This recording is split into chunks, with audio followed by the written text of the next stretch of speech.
Hello and welcome guys. मैं आप सभी के लिए लेके आ चुका हूँ सीबीएसई क्लास 10 का हिंदी ए सब्जेक्ट का सैम्पल क्वेश्चन पेपर, जो कि आपके फर्स्ट टर्म के एग्ज़ाम के लिए है। और ये लेटेस्ट सैम्पल क्वेश्चन पेपर है सीबीएसई की तरफ से। और ये सेशन में आप सभी लोग देख सकते हैं 2021-22 के लिए है। तो गाइस, इस साल सीबीएसई ने काफ़ी सारे चेंजेस किए हैं और आपका जो इस साल फर्स्ट टर्म का क्वेश्चन पेपर होने वाला है वो 100% इसी क्वेश्चन पेपर के पैटर्न को फॉलो करेगा और ऐसे ही क्वेश्चंस आपके एग्ज़ाम में भी पूछे जाएंगे।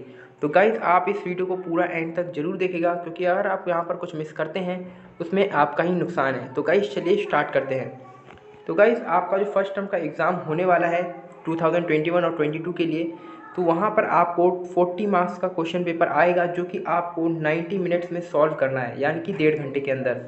और गाइज, इसमें आपके सभी क्वेश्चंस एमसीक्यू बेस्ड होंगे। आपका कोई भी ऐसा क्वेश्चन नहीं होगा जो कि आपका बाहर से कुछ भी पूछा जाए। आपको सभी के ऑप्शंस यहाँ पर आपके क्वेश्चन पेपर में ही दिए गए होंगे। तो आपके लिए ये फॉर्मेट काफ़ी ज़्यादा इजी कर दिया गया है, क्योंकि आपको खुद से कुछ भी नहीं लिखना है। जो भी आपको लिखना है वो आपको क्वेश्चन पेपर में ही ऑलरेडी दिया गया होगा। तो यहाँ पर पहले कुछ सामान्य निर्देश दिए गए हैं, तो हम चलिए पहले इनको पढ़ लेते हैं। तो यहाँ पर हमें जो क्वेश्चन पेपर दिया जाएगा उसको 3 भागों में बांटा गया है, खंड का, खंड खा और खंड ग। इसके बाद हमें बताया गया है कि टोटल 10 क्वेश्चंस पूछे गए हैं पूरे क्वेश्चन पेपर में, जिनके कुछ सब क्वेश्चंस भी हमें यहाँ पर देखने को मिलने वाले हैं।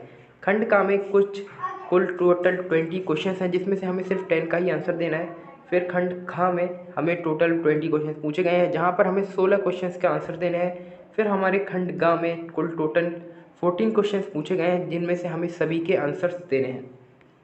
तो गाइज, यहाँ पर आपको समझ में आ गया होगा कि आपका क्वेश्चन पेपर कैसे होने वाला है। तो चलिए गाइज स्टार्ट करते हैं। हमारा जो फर्स्ट क्वेश्चन है वो है अपठित गद्यांश का, और इसके टोटल 10 मार्क्स हैं हमारे क्वेश्चन पेपर में। तो गाइज, यहाँ पर आप सभी लोग देख सकते हैं कि पहले क्वेश्चन में हमें जो 2 अपठित गद्यांश दिए गए हैं, जिसमें से हमें सिर्फ एक गद्यांश को ध्यानपूर्वक पढ़कर उसके सही विकल्प को चुनकर लिखना है, यानी कि जो हम पे करेक्ट आंसर होगा हमें उसी का आंसर देना है। तो चलिए गाइस स्टार्ट करते हैं, पढ़ते हैं कि क्या है इस क्वेश्चन पेपर में। तो चलिए, अंतर्राष्ट्रीय श्रम संगठन के अनुसार बाल श्रम को इस प्रकार परिभाषित किया गया है: वह काम जो बच्चों को उनके बचपन, उनकी क्षमता और उनकी गरिमा से वंचित करता है और जो शारीरिक और मानसिक विकास के लिए हानिकारक है। एक सामाजिक बुराई के रूप में संदर्भित भारत में बाल श्रम एक अनिवार्य मुद्दा है, जिससे देश वर्षों से निपट रहा है। लोगों का मानना है कि बाल श्रम जैसी सामाजिक कुरीति को समाप्त करने का दायित्व सिर्फ सरकार का है। यदि सरकार चाहे तो कानून का पालन न करने वालों एवं कानून भंग करने वालों को सजा देकर बाल श्रम को समाप्त कर सकती है, किंतु वास्तव में ये केवल सरकार की जिम्मेदारी नहीं है, बल्कि इसे सभी सामाजिक संगठनों, मालिकों और अभिभावकों द्वारा भी समादित करना चाहिए। हमारे घरों में, ढाबों में, होटलों में, खानों में, कारखानों में अनेक बालक श्रमिक मिल जाएंगे, जो कड़ाके की ठंड और तपती धूप की परवाह किए बिना काम करते हैं। विकासशील देशों में गरीबी और उच्च स्तर स्तर की बेरोजगारी बाल श्रम का मुख्य कारण है। बाल मजदूरी इंसानियत के लिए अपराध है, जो समाज के लिए श्राप बनती जा रही है तथा जो देश की वृद्धि और विकास में बाधक के रूप में बड़ा मुद्दा है। हमें सोचना होगा कि सभ्य समाज में यह अभिशाप क्यों मौजूद है। जिस उम्र में बच्चों को सही शिक्षा मिलनी चाहिए, खेल कूद के माध्यम से अपने मस्तिष्क का विकास करना चाहिए, उस उम्र में बच्चों से काम करवाने से बच्चों का शारीरिक, मानसिक, बौद्धिक और सामाजिक विकास रुक जाता है। शिक्षा का अधिकार मूल अधिकार होता है। शिक्षा से किसी भी बच्चे को वंचित रखना अपराध माना जाता है। आज आवश्यकता इस बात की है कि सरकारी स्तर से लेकर व्यक्तिगत स्तर तक सभी लोग इसके प्रति सजग रहें और बाल श्रम के कारण बच्चों का बचपन ना छिन जाए, इसके लिए कुछ सार्थक पहल करें। आम आदमी को भी बाल मजदूरी के विषय में जागरूक होना चाहिए और अपने समाज में इसे होने से रोकना चाहिए। बाल श्रम को खत्म करना केवल सरकार का ही कर्तव्य नहीं है, हमारा भी कर्तव्य है कि हम इस अभियान में सरकार का पूरा साथ दें। तो गाइस, यहाँ पर अब हमने पूरा पैराग्राफ पढ़ लिया है, पूरा गद्यांश पढ़ लिया है। इसके बाद हमें यहाँ पर 5 क्वेश्चंस पूछे गए हैं, जिनके लिए हमें सभी के ऑप्शंस मिले हैं। तो हमें क्वेश्चंस को पढ़ के सही ऑप्शंस को करेक्ट टिक करना है, यानी कि अपनी नोटबुक में लिखना है। तो चलिए स्टार्ट करते हैं। तो हमारा जो फर्स्ट क्वेश्चन है वो ये है: गद्यांश के आधार पर बताइए कि बाल श्रम जैसी सामाजिक कुरीति को समाप्त करने के लिए लोगों की सोच कैसी है। तो गाइस, का पहला ऑप्शन है बाल श्रम को समाप्त करना केवल समाज सेवी संस्थाओं का दायित्व है। ख, बाल श्रम को समाप्त करना केवल जनता का दायित्व है। ग, बाल श्रम को समाप्त करना सरकार का दायित्व है। और घ, बाल श्रम को समाप्त करना केवल अभिभावकों का दायित्व है। तो गाइस, हमें जो भी आंसर्स देने हैं वो हमें ऊपर दिए गए गद्यांश यानी कि पैराग्राफ के अकॉर्डिंग ही देने हैं। तो हम ये पढ़ चुके हैं कि लोगों की सोच इसमें ऐसी बताई गई है कि ये बाल श्रम को समाप्त करना सिर्फ सरकार का ही दायित्व है। तो हमारा ग वाला ऑप्शन करेक्ट है। और इसके बाद हम चलते हैं अपने नेक्स्ट क्वेश्चन पे, जो कि है सेकंड क्वेश्चन। घरों में, ढाबों में और होटलों में, कारखानों में अनेक बाल श्रमिकों को काम करता देखकर भी हम उदासीन क्यों बने रहते हैं? तो गाइस इसका पहला ऑप्शन है हम सिर्फ अपने बारे में ही सोचते हैं। दूसरा ऑप्शन हम जागरूक बनना नहीं चाहते। तीसरा ऑप्शन हम उनकी सहायता करना नहीं चाहते। और चौथा ऑप्शन हम संवेदना शून्य हो चुके हैं। तो गाइस इसका आंसर हमारा घ वाला होगा कि हम संवेदना शून्य हो चुके हैं। ये हम जो भी आंसर दे रहे हैं वो पैराग्राफ के बेस पर दे रहे हैं। इसके बाद जो हमारा थर्ड क्वेश्चन है वो है गद्यांश के आधार पर बताइए कि बाल श्रम को रोकने के लिए सार्थक प्रयास क्यों किए जाने चाहिए। तो गाइस फर्स्ट ऑप्शन है बाल श्रम के कारण बच्चों का बचपन छिन जाता है। सेकंड ऑप्शन है बाल श्रम के कारण वे जल्दी बड़े हो जाते हैं। दूसरा ऑप्शन है बाल श्रम के कारण बच्चों को घर पर ही रहना पड़ता है। चौथा ऑप्शन बाल श्रम के कारण बच्चों को विद्यालय आना नहीं पड़ता। तो इसका जो करेक्ट आंसर है वो है ऑप्शन का कि बाल श्रम के कारण बच्चों का बचपन छिन जाता है। तो ये हमारा करेक्ट आंसर है। इसके बाद हमारा जो फोर्थ क्वेश्चन है वो बच्चों को बाल श्रम के लिए क्यों विवश किया जाता है। ये भी हम पूरे पैराग्राफ में पढ़ चुके हैं। फर्स्ट ऑप्शन है जागरूकता का अभाव, दूसरा है निर्धनता और भुखमरी, तीसरा है शिक्षा का अभाव और चौथा है लोगों की मनोवृत्ति। तो गाइस पैराग्राफ के अकॉर्डिंग जैसा कि हमें पता भी है कि इसका जो आंसर है वो ख वाला है, निर्धनता और भुखमरी के कारण लोग और छोटे छोटे बच्चे काम करते हैं। इसके बाद हमारा लास्ट क्वेश्चन है जो कि है यहाँ पर हम सभी लोग देख सकते हैं बाल श्रम जैसी सामाजिक अभिशाप से देश का क्या नुकसान होता है। तो गाइस हमें यहाँ पर बताना है कि देश का क्या नुकसान होता है बाल श्रम जैसे सामाजिक अभिशाप से। तो गाइस पहला ऑप्शन है बाल श्रम एक बच्चे को बचपन से कभी लाभों से दूर रखता है। दूसरा, लाखों बच्चे उचित शिक्षा से वंचित हो जाते हैं। तीसरा, बच्चों का शारीरिक, मानसिक और सामाजिक विकास अवरुद्ध हो जाता है। उसके बाद लास्ट ऑप्शन है बाल श्रम से देश का आने वाला कल अंधकार की ओर जाने लगता है। तो गाइस जो हमारा सही आंसर है वो लास्ट वाला है कि बाल श्रम से देश का आने वाला कल अंधकार की ओर जाने लगता है। तो गाइस लास्ट वाला ऑप्शन इसलिए है क्योंकि यहाँ पर हमें दिया गया है कि इस सामाजिक अभिशाप से देश को क्या नुकसान पहुँचता है। इसके बाद गाइस हमें यहाँ पर जो ऑप्शनल वाला क्वेश्चन दूसरा दिया गया है हम उसको ही पढ़ते हैं और फिर देखते हैं इसके सॉल्यूशंस क्या क्या होंगे। निसंदेह सहजता से हर एक दिन भिन्न भिन्न भूमिकाएं जीते हुए महिलाएं किसी भी समाज का स्तंभ है, लेकिन आज भी दुनिया के कई हिस्सों में समाज उनकी भूमिका को नज़रअंदाज करता है। इसके चलते महिलाओं को बड़े पैमाने पर असमानता, उत्पीड़न, वित्तीय निर्भरता और अन्य सामाजिक बुराइयों का खामियाजा सहन करना पड़ता है। भारत में महिला सशक्तिकरण की आवश्यकता के बहुत से कारण सामने आते हैं। प्राचीन काल में की अपेक्षा मध्यकाल में भारतीय महिलाओं के सम्मान स्तर में काफ़ी कमी आई। जितना सम्मान उन्हें प्राचीन काल में दिया जाता था, मध्यकाल में वह सम्मान घटने लगा था। आधुनिक युग में कई भारतीय महिलाओं कई सारे महत्वपूर्ण राजनीतिक तथा प्रशासनिक पदों पर पदस्थ हैं, फिर भी सामान्य ग्रामीण महिलाएं आज भी अपने घरों में रहने के लिए बाध्य हैं और उन्हें सामान्य स्वास्थ्य सुविधा और शिक्षा जैसी सुविधाएं भी उपलब्ध नहीं हैं।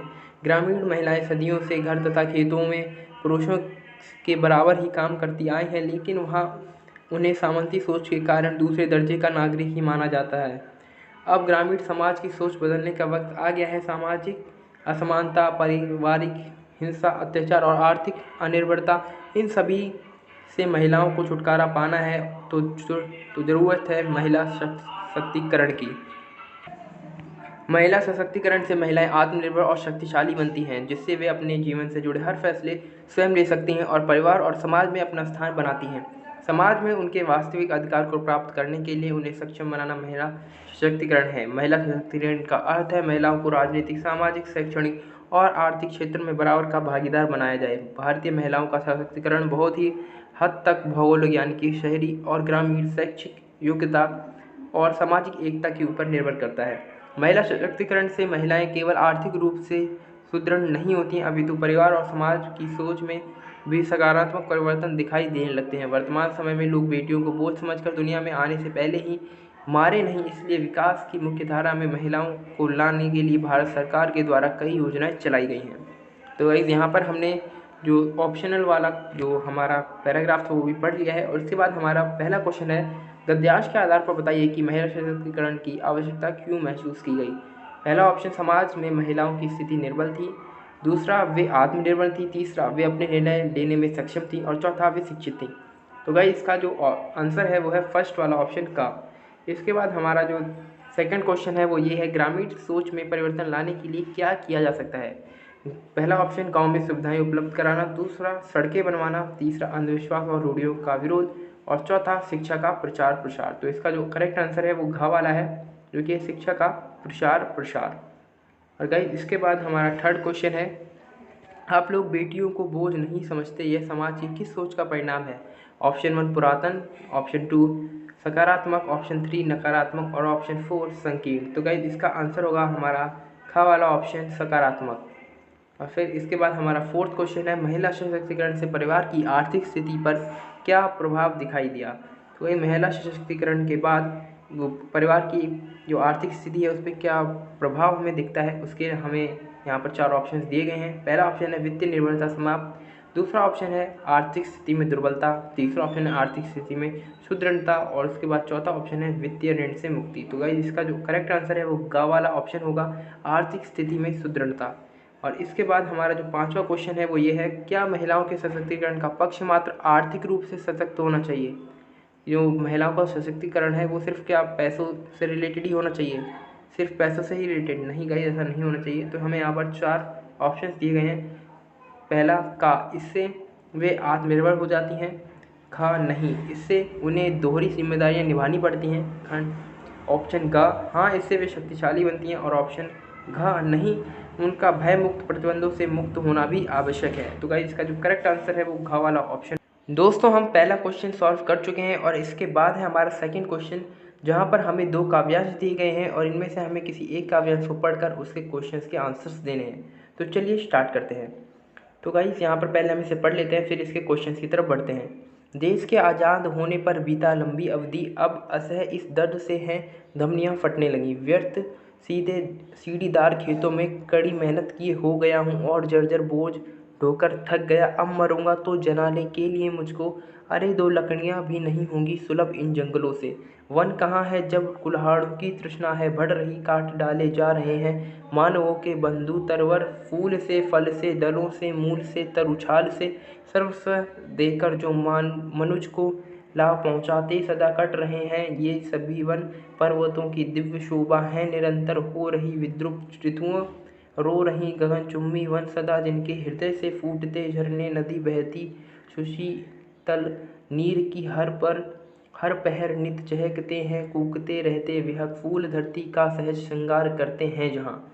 तो गाइज ये वाली जो हमें पोयम दी गई है ये हमारे वनों के ऊपर है, हमारे जंगलों के ऊपर है कि कैसे जंगलों को काटा जा रहा है। जिन पेड़ों से हमें सब कुछ मिलता है हम उन्हीं को काट रहे हैं और उनको बिल्कुल भी उनकी मतलब इज्जत नहीं कर रहे हैं, बस अपने मतलब के लिए हम पेड़ों को काटे जा रहे हैं। तो गाइस इसके कुछ क्वेश्चंस हैं जिनके आंसर्स मैं आपको डायरेक्टली बता देता हूँ, क्योंकि गाइस वरना ये वीडियो काफ़ी ज़्यादा लंबी हो जाएगी। तो चलिए पहला क्वेश्चन है, अब असह इस दर्द से में असह दर्द का कारण क्या है। तो गाइस इसका जो आंसर है वो है ग वाला ऑप्शन, वनों का ना रहना। इसके बाद हमारा सेकंड क्वेश्चन है, जब कुल्हाड़ों की तृष्णा है बढ़ रही, कथन से क्या तात्पर्य है। तो इस कथन से ये तात्पर्य है कि पेड़ों को काटकर भी तृप्त ना होना, कि लोग पेड़ों को काट रहे हैं फिर भी उनकी जो लालच है वो ख़त्म नहीं हो रहा है। उसके बाद हमारा थर्ड क्वेश्चन है, अंत्येष्टि के लिए लकड़ियाँ सुलभ ना होने का कारण, यानी कि अगर किसी का अंतिम संस्कार होगा तो उसको लकड़ियाँ क्यों नहीं मिलेगी।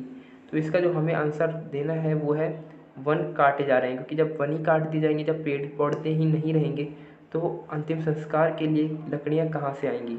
इसके बाद हमारा चौथा क्वेश्चन जो है, पेड़ों को मानव बंधु क्यों कहा गया है, कि पेड़ों को मानवों का मित्र क्यों कहा गया। तो इसका जो खा वाला ऑप्शन है वो करेक्ट आंसर है, क्योंकि पेड़ हमें अपना सर्वस्व देते हैं, पेड़ हमें अपना सब कुछ देते हैं। इसके बाद हमारा पांचवा क्वेश्चन है, इस कविता में क्या प्रेरणा दी गई है। इस कविता से जो हमें प्रेरणा मिली है उसका हमारा आंसर है घ वाला ऑप्शन, वन संरक्षण की प्रेरणा इस कविता से हमें दी गई है। और इसके बाद है हमारा अथवा यानी कि दूसरा वाला काव्यांश जो कि हमें पढ़ना है और फिर इसके आंसर भी हम डिस्कस करने वाले हैं। मैं बचपन को बुला रही थी बोल उठी मेरी बोल उठी बिटिया मेरी नंदन वंशी, फूल उठी वह छोटी सी कुटिया मेरी। माँ ओ कहकर बुला रही थी, मिट्टी खाकर आई थी, कुछ मुंह में कुछ लिए हाथ में मुझे खिलाने आई थी। पुलक रहे थे अंग दंगों में, कौतूहल था झलक रहा, मुंह पर थी अहल्यलाद लालिमा, विजय गर्व से झलक रहा। मैंने पूछा यह क्या लाई, बोल उठी वह माँ काओ। हुआ प्रफुल्लित हृदय खुशी से, मैंने कहा तुम ही खाओ। पाया मैंने बचपन फिर से, बचपन बेटी बन जाओ। उसी मंजुल मूर्ति उसकी मंजुल मूर्ति देखकर मुझमें नवजीवन आया। मैं भी उसके साथ खेलती खाती हूँ, तुतलाती हूँ, मिलकर उसके साथ स्वयं मैं भी बच्ची बन जाती हूँ। जिसे खोजती थी बरसों से, आज जाकर उसको पाया, भाग गया था मुझे छोड़कर वह बचपन फिर से आया। तो गाइस ये सुभद्रा कुमारी चौहान की एक पोएम है, काफ़ी ज़्यादा अच्छी है और यहाँ पर वो बेटी उन जो एक बेटी के ऊपर ये बनाई गई है। तो चलिए अब हम इसके क्वेश्चंस को भी डिस्कस कर लेते हैं, क्वेश्चंस आंसर्स को। तो पहला क्वेश्चन है, काव्यांश के आधार पर बताइए कि कवयित्री ने अपने बचपन को किस रूप में पुनः पाया। तो हमें यहाँ पर जो इसका करेक्ट आंसर होगा वो होगा हमारा खा वाला ऑप्शन, अपनी बिटिया के रूप में। इसके बाद है हमारा थर्ड क्वेश्चन जो कि है, कवयित्री वर्षों से किसे खोज रही थी। तो इसका जो हमारा आंसर है वो घा वाला ऑप्शन, अपने बचपन को। इसके बाद हमारा तीसरा क्वेश्चन है कि कवयित्री की बेटी के चेहरे पर किस कारण विजय गर्व झलक रहा था। तो इसका ऑप्शन है गा वाला। इस क्वेश्चन का आंसर है गा वाला ऑप्शन जो कि है माँ को मिट्टी खिलाने के कारण। इसके बाद हमारा चौथा क्वेश्चन है कि मिट्टी खिलाने आई बेटी की छवि कैसी थी। तो गाइस इसका जो हमारा आंसर है वो है ऑप्शन नंबर ख, उसके अंग अंग पुलकित हो रहा था, उसका अंग अंग पुलकित हो रहा था और उसकी भोली आंखों से उत्सुकता झलक रही थी। इसके बाद हमारा पांचवा क्वेश्चन है जो कि है, बेटी और माँ के बीच क्या संवाद हुआ। तो इसमें हमारा जो आंसर है वो है का वाला ऑप्शन, माँ ने पूछा यह क्या लाई हो और बेटी बोली उठी माँ काऊ। तो गाइस इसके बाद हमारा ये वाला क्वेश्चन भी सेकंड वाला यहाँ पर समाप्त होता है। दोस्तों सेकंड क्वेश्चन खत्म होने के बाद अब हमारा स्टार्ट हो चुका है खंड खा, जहाँ पर हमें सभी क्वेश्चंस व्यावहारिक व्याकरण से पूछेंगे और इसका वेटेज टोटल 16 मार्क्स का है आपके एग्ज़ाम में। तो गाइस आप इसको अच्छे से प्रिपेयर करके जरूर जाएं और व्याकरण आपके लिए काफ़ी ज़्यादा इंपॉर्टेंट है, क्योंकि यहाँ पर आपके 16 मार्क्स के क्वेश्चन सिर्फ व्याकरण से आ रहे हैं 40 मार्क्स में से। तो गाइस आप इनको अच्छे से प्रैक्टिस कर लीजिएगा और जब चलिए हम इन क्वेश्चंस को सॉल्व करते हैं। तो हमारा जो थर्ड क्वेश्चन है वहाँ पर हमें कुल 5 क्वेश्चन दिए गए हैं, जिनमें से हमें सिर्फ 4 के उत्तर देने हैं जो हमें अच्छे से आते हों। तो चलिए गाइस स्टार्ट करते हैं। हमारा जो इसका फर्स्ट पार्ट का क्वेश्चन है वो है, बादल घिर आए और वर्षा होने लगी। इसमें हमें वाक्य के रचना के आधार पर वाक्य भेद बताना है। तो गाइस इसका जो हमारा आंसर होगा वो होगा गा वाला ऑप्शन, संयुक्त वाक्य। उसके बाद हमारा सेकंड पार्ट है वो है, निम्न में से मिश्र वाक्य है। हमें यहाँ पर 4 ऑप्शन दिए गए हैं और इसमें से हमें बताना है कि इनमें से मिश्र वाक्य कौन सा है। तो गाइस जो हमारा घ वाला ऑप्शन है, जो झूठ बोलते हैं उन पर विश्वास मत करो, ये मिश्र वाक्य का एक उदाहरण है। इसके बाद हमारा थर्ड क्वेश्चन है, आनंद 4 दिन गांव में रहा, वह सबका प्रिय हो गया। इसमें हमें इस वाक्य का हमें संयुक्त वाक्य में रूपांतरण करना है, यानी कि हमें इस वाक्य को संयुक्त वाक्य में बदलना है। तो इसका जो आंसर होगा वो का वाला ऑप्शन होगा, आनंद 4 दिन गांव में रहा और सबका प्रिय हो गया। इसके बाद हमारा फोर्थ क्वेश्चन है, वह पुस्तक कहाँ है जो कल खरीदी थी। तो हमें इसमें रेखांकित उपवाक्य का भेद बताना है। तो हमारा इसमें आंसर होगा विशेषण आश्रित उपवाक्य। और इसके बाद हमारा फिफ्थ क्वेश्चन है, निम्न में से सरल वाक्य है। हमें यहाँ पर सरल वाक्य कौन सा है ये बताना है। तो इसका हमारा आंसर होगा ग वाला ऑप्शन, वर्षा होते ही मोर नाचने लगे। यहाँ पर हमारा थर्ड क्वेश्चन भी पूरा कंप्लीट हो चुका है और इसके बाद हम अपना फोर्थ क्वेश्चन करने जा रहे हैं। तो गाइस फोर्थ क्वेश्चन में भी हमें 5 क्वेश्चन दिए गए हैं टोटल, लेकिन हमें आंसर सिर्फ 5 के ही देने हैं आपने एग्ज़ाम में। लेकिन मैं यहाँ पर आपको पाँचों के आंसर बताने वाला हूँ। तो यहाँ पर हमारा जो फर्स्ट पार्ट है उसमें क्वेश्चन दिए गए हैं, निम्नलिखित वाक्य का वाच्य लिखिए। हमें यहाँ पर इस वाक्य का वाच्य बताना है कि कौन से वाच्य में पर पर्यटकों द्वारा तीर्थ यात्रा की जाएगी। तो इसमें हमारा जो वाच्य है वो है कर्मवाच्य। उसके बाद हमारा सेकंड वाला क्वेश्चन है, जहाँ पर हमें पूछा गया है हालदार साहब ने पान खाया, उपर्युक्त वाक्य को कर्मवाच्य वाक्य में बदलिए। तो हमें इस वाली लाइन को, इस वाले वाक्य को कर्मवाच्य में बदलना है। तो गाइस इसको जब हम बदलेंगे तो हमारा बनेगा हालदार साहब द्वारा पान खाया गया। तो हमारा घ वाला ऑप्शन करेक्ट है। इसके बाद हमारा थर्ड क्वेश्चन है पक्षी बात छोड़कर नहीं उड़े, और हमें इस उपयुक्त वाक्य को भाववाच्य में बदलना है।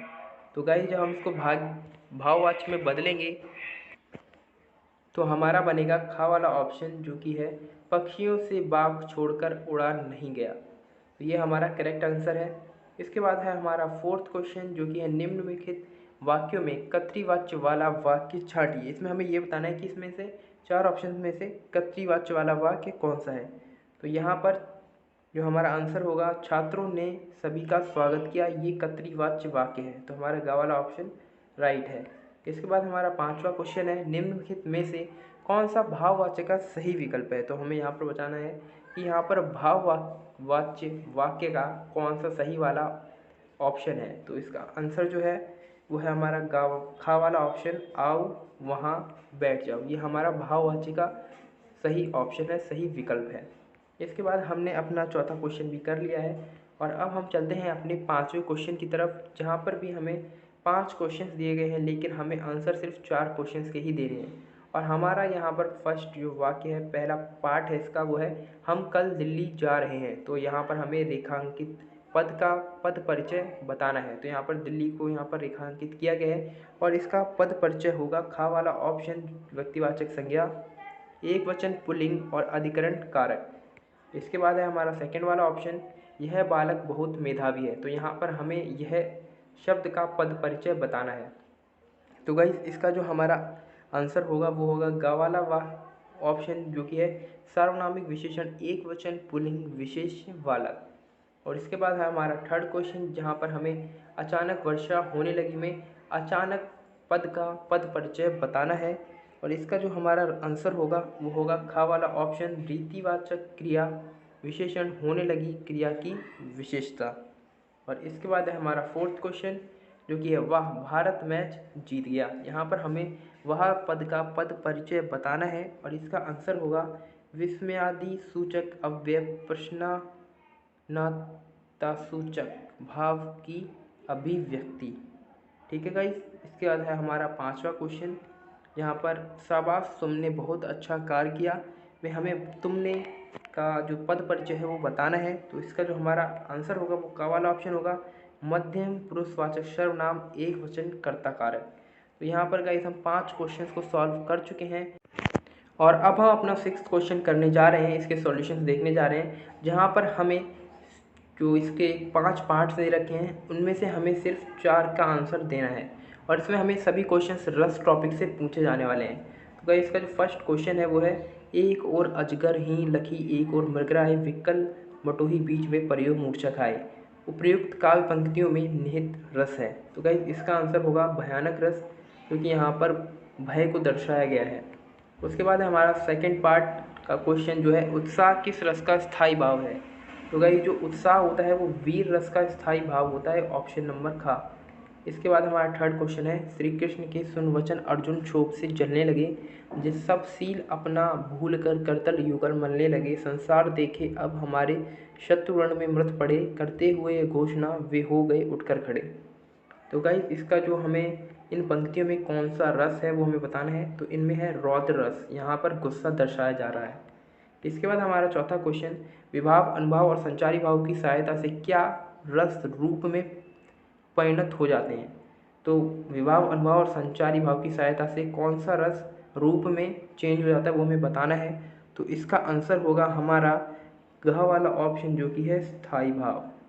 ठीक है गाइस। इसके बाद है हमारा लास्ट वाला ऑप्शन, जो कि है अद्भुत रस का स्थायी भाव है। तो हमारे अद्भुत रस का स्थायी भाव होता है विस्मय। विस्मय यानी कि आश्चर्य, आश्चर्य और अद्भुत रस का ये स्थायी भाव होता है। तो यहाँ पर हमारा ये वाला क्वेश्चन भी सॉल्व हो चुका है, और अब स्टार्ट हो चुका है खंड ग, जहाँ पर हमें सभी क्वेश्चंस हमारी बुक से पूछे जाने वाले हैं, और इसमें हमें कुल टोटल 14 क्वेश्चंस पूछे जाने वाले हैं, जिनमें से हमें 14 के 14 क्वेश्चंस का आंसर देना है। तो हमारा पहला जो 7th क्वेश्चन है, इसमें हमें पहले एक गद्यांश दिया गया है जो कि नेताजी के चश्मा नामक पाठ से लिया गया है। आप चाहें तो पूरा इसे पढ़ सकते हैं जिससे कि आपको पूरा पता चल जाए कि इसमें क्या क्या है। मैं यहाँ पर आपको आंसर्स बता देता हूँ कि इन सभी क्वेश्चंस के क्या क्या आंसर्स होने वाले हैं। तो हमारा जो इसमें फर्स्ट पार्ट का क्वेश्चन है वो है, प्रस्तुत गद्यांश में देशभक्त किसे कहा गया है। तो अगर आपने ये चैप्टर पढ़ा हो तो आपको भी पता हो गया कि यहाँ पर हमें बताया गया है कि कैप्टन चश्मे वाला एक असली देशभक्त था। तो हमारा जो ऑप्शन नंबर खा है वो करेक्ट आंसर होने वाला है। उसके बाद है हमारा सेकंड नंबर क्वेश्चन जिसमें हमें पूछा गया है, पान वाले की कौन सी बात हालदार साहब को अच्छी नहीं लगी। तो इसका आंसर है हमारा घा वाला ऑप्शन, एक देशभक्त का मजाक उड़ाना हालदार साहब को अच्छा नहीं लगा। इसके बाद हमारा थर्ड क्वेश्चन जो कि है, चश्मे वाला एक बंद दुकान के सहारे अपना बांस क्यों टिका रहा था। तो गाइस इसका जो आंसर है वो है ऑप्शन नंबर का, जो कि है उसकी अपनी कोई दुकान नहीं थी, तो इसीलिए वो किसी दूसरे दुकान के सहारे अपना बांस टिका रहा था। इसके बाद है हमारा फोर्थ नंबर क्वेश्चन जहाँ पर क्वेश्चन पूछा गया है, हालदार साहब पान वाले से कैप्टन चश्मे वाले के बारे में क्या पूछना चाहते थे। तो इसका जो आंसर है वो है हमारा गा वाला ऑप्शन, इसकी उस चश्मे वाले को कैप्टन क्यों कहते हैं। उसके बाद है हमारा फिफ्थ नंबर क्वेश्चन जहाँ पर पूछा गया है कि हालदार साहब किस कारण कैप्टन के बारे में और जानकारी प्राप्त नहीं कर सके। तो उसका जो हमारा करेक्ट आंसर है वो ऑप्शन नंबर का है, जहाँ पर पान वाले ने इस बारे में बात करने से मना कर दिया था। इसके बाद हमारा सेवन्थ क्वेश्चन भी कंप्लीट हो चुका है और अब हमारा स्टार्ट होता है एट्थ नंबर क्वेश्चन। यहाँ पर हमें कुछ क्वेश्चंस दिए गए हैं जिनके ऑप्शंस यहाँ पर मौजूद हैं और हमें इनके आंसर्स देने हैं। तो जो हमारा फर्स्ट वाला पार्ट है उसमें हमें क्वेश्चन दिया गया है, बेटे की मृत्यु के पश्चात बाल गोविंद भगत का आखिरी निर्णय क्या था। तो गाइस इसका आंसर होगा हमारा ऑप्शन नंबर का, वो है पतोहू का पुनर्विवाह करवाना। इसके बाद हमारा जो सेकेंड पार्ट है उसमें हमें क्वेश्चन पूछा गया है कि लेखक राम वृक्ष बेनीपुरी जी बाल गोविंद भगत की किस विशेषता पर अत्यधिक मुग्ध थे। तो गाइस इसका आंसर है ऑप्शन नंबर का, मधुर गान पर। और इसके बाद है हमारा नाइन्थ क्वेश्चन जहाँ पर हमें एक काव्यांश दिया गया है।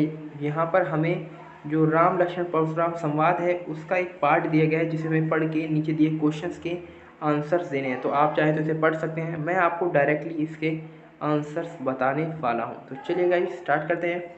तो फर्स्ट पार्ट में हमें पूछा गया है, परशुराम के क्रोध को शांत करने के लिए राम ने उनसे क्या कहा। तो गाइस इसका आंसर है हमारा ऑप्शन नंबर खा, धनुष तोड़ने वाला आपका ही कोई सेवक होगा। इसके बाद हमारा जो सेकंड क्वेश्चन है वो है, स्वयंवर में जो धनुष टूटा था वह किसका धनुष था। तो ये तो आप सभी लोगों को अच्छे से पता ही होगा, ये वो धनुष था परशुराम जी के आराध्य शिव जी का। तो ऑप्शन नंबर का हमारा राइट आंसर है। इसके बाद है हमारा थर्ड ऑप्शन क्वेश्चन नंबर, तो यहाँ पर पूछा गया है, शिव धनुष टूटने पर परशुराम क्रोधित क्यों हो गए थे। तो गाइस इसका जो आंसर है वो ये है ऑप्शन नंबर का, क्योंकि परशुराम जी शिव के भक्त थे और उन्हें शिव धनुष प्रिय था।